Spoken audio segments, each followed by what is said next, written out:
ou sur nos propositions. Il y a une question dans le fond. Oui, merci à vous deux pour la présentation qui était plus claire. Je voudrais savoir, parmi les nombreux projets qui sont présentés, quels seraient les 3 ou 5 projets prioritaires sur lesquels vous lanceriez si vous êtes élu Alors, la première des priorités à l'heure actuelle, et elle avait été définie, j'ai envie de dire, en concertation avec la Roquefort-en-Toi, puisque c'est en fait la thématique qui est ressortie presque le plus, avec la question du dynamisme et de l'attractivité, c'est le sujet qui est ressorti le plus lors de la concertation publique qu'on a menée en octobre-novembre. C'est pour ça que ça fait partie de nos 2 priorités, ça va être la question des mobilités. Il faut développer sur Roquefort-les-Pins un véritable maillage en vélo et en cheminement piéton. C'est pour ça qu'on a élaboré un plan mobilité 2030. Plan mobilité 2030, c'est l'idée de dire, à horizon 2030, dégager 20 km de voies cyclables et piétonnes supplémentaires dans Roquefort-les-Pins pour relier les différents quartiers entre eux, pour relier les quartiers au centre et aussi pour relier la commune aux communes voisines. Sophie-Antipolis, Valbonne, Villeneuve, Le Rouret, La Colle-sur-Loup. Ça, donc, c'est un projet, évidemment, qui est encore un plan à l'état actuel. Sur 2026, on va enrichir cette proposition de plan mobilité avec les propositions que peuvent avoir les associations de vélo, les associations de marche, de piétons. Et l'idée, c'est justement d'aller au plus près de ceux qui empruntent les voies cyclables et les trottoirs pour savoir là où il y a des besoins. Mais nous, déjà, en amont, sur toute l'année 2025, on a préparé un plan mobilité qui, à l'heure actuelle, au niveau du coût, donc le coût total, pas ce qui sera assumé par la mairie, le coût total de réalisation est estimé, suivant les fourchettes, entre 7 et 8 millions pour une planification jusqu'en 2030. C'est dire que c'est un investissement qui est lourd. Mais pourquoi? Parce que pour chiffrer notre plan mobilité, on n'a pas fait, comme j'ai pu le lire dans certains programmes, marqué 150 000 euros plan vélo. 150 000 euros, ce n'est même pas le prix de l'étude.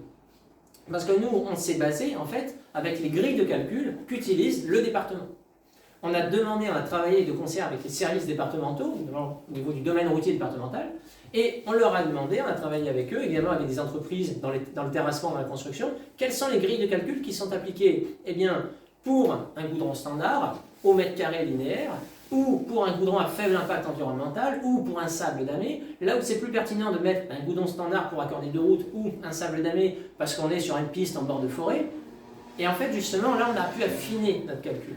Donc on est certes encore sur une vision assez macro, mais on a des pistes de financement solides pour se dire, là, on sait que concrètement, pour produire tant de kilomètres, ça va coûter tant, et ça, c'est les chiffres qu'aurait appliqué le département s'il avait fait l'étude. Donc c'est pour ça qu'on a ce chiffre concret d'un coût total de 8 millions.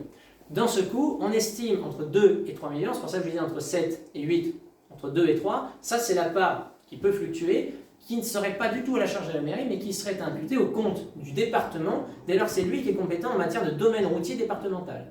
Lorsqu'il va s'agir de créer une piste cyclable, une voie cyclable ou piétonne en bordure de route, parce que concrètement, il y a la largeur suffisante pour le faire, on peut faire un séparateur ou mettre des grilles sur le côté pour prolonger une voie cyclable existante, là c'est au département de le faire. Et le département le fait. Il le fait d'ailleurs, il a même lui-même développé son fameux plan vélo 2028. Donc ça fait partie de l'estimation totale de ce plan mobilité, mais ça n'implique pas à la mairie. Pour la part concernant la mairie, le coût total serait donc d'environ 5 millions d'euros, encore une fois planifié 2026-2030. Sur la première année, on serait vraiment sur une phase... Et la musique? Oui. On serait vraiment sur une petite musique d'ambiance qui est... Oui, je me suis posé la question.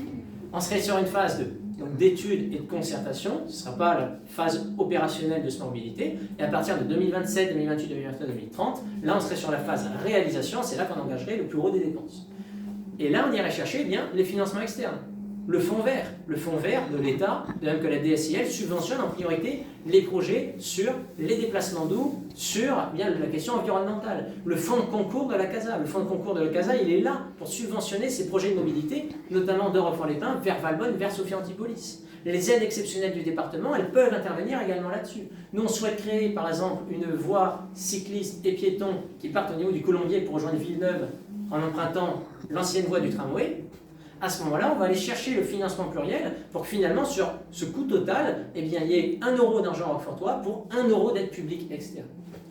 Ce qui veut dire qu'en tout, pour 20 km de pistes cyclables neuves qui aujourd'hui n'existent pas sur la commune, le coût maximal vraiment pour la commune, il serait autour des 2,5 millions.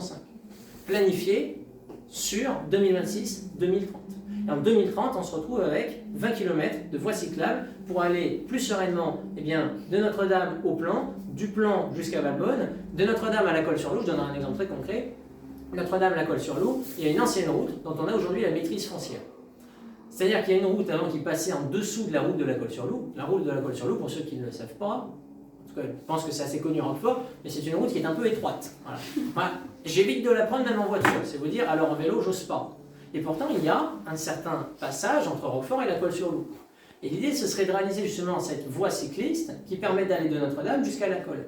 Et nous, la mairie est propriétaire, c'est un chemin communal, d'une ancienne route qui passe en dessous de la route de la Colle et un peu plus haut que le vallon de la Viagne. Ça appartient au domaine public.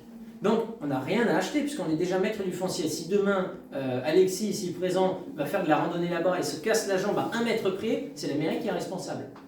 D'où la nécessité aussi d'entretenir ce réseau. Donc, reprendre ces chemins qui sont abandonnés pour créer des pistes cyclables à un coût moindre que si on avait dû faire la maîtrise foncière. Il y a vraiment une musique d'ambiance. Je ne sais pas du tout ce que c'est.